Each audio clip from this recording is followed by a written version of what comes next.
பனித்துளிகள் December 28, 2025. இன்றைய தியானத்திற்கான தலைப்பு நினையாத வேளையில். தியான வசனம் மத்தேயு 25:13. மனுஷகுமாரன் வரும் நாளையாவது நாழிகையாவது நீங்கள் அறியாதிருக்கிறபடியால் விழித்திருங்கள்.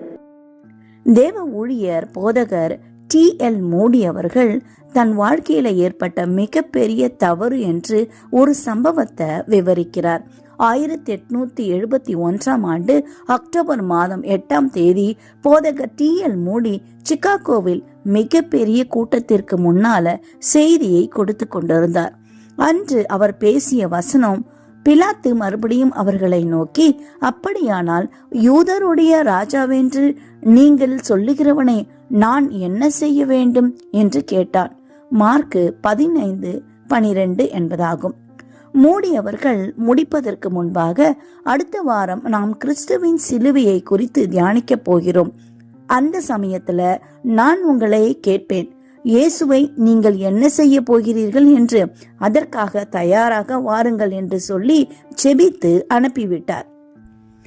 அந்த இரவில் தானே மிகப்பெரிய தீ அந்த நகரத்தை பற்றி எரிந்தது. அந்த நகரத்தில் 3/4 பங்கு சாம்பலாய் போனது. அநேகர் மரித்து போயினர்.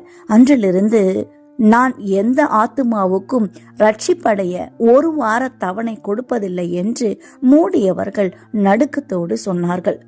வசனம் நமக்கு தெளிவாக சொல்லுகிறது, மனுஷகுமாரன் வரும் நாளையாவது நாழிகையாவது நீங்கள் அறியாதிருக்கிறபடியால் விழித்திருங்கள் என்று. பிதா தவிர யாரும் அறியாதபடி அந்த நாழிகை இருக்கிறபடியால நாம் எப்பொழுதும் விழிப்புள்ளவர்களாக இருக்க வேண்டும். இதோ திருடனை போல் வருகிறேன், தன் மானம் காணப்படத்தக்கதாக நிர்வாணமாய் நடவாதபடிக்கு விழித்து கொண்டு தன் வஸ்திரங்களை காத்து கொள்ளுகிறவன் பாக்கியவான் என்று வெளிப்படுத்தல் 16:15 வாசிக்கிறோம். நாம் எப்படி அவருடைய வருகைக்கு ஆயத்தப்படுவது?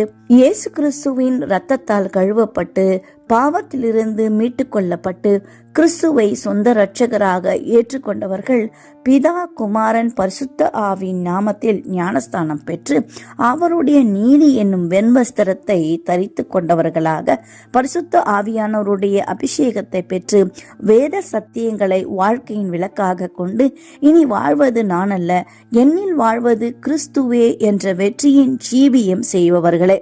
கர்த்தருடைய வருகையில் புத்தி உள்ள கன்னிகைகளைப் போல ஆயத்தமாய் இருக்கிறார்கள். நீங்கள் எந்த பக்கத்தில் இருக்கிறீர்கள்?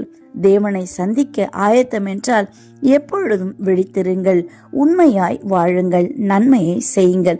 தேவன் நம்மை ஆசீர்வதிப்பார். இந்த நாள் உங்களுக்கு இனிய நாளாய் இருக்கட்டும்.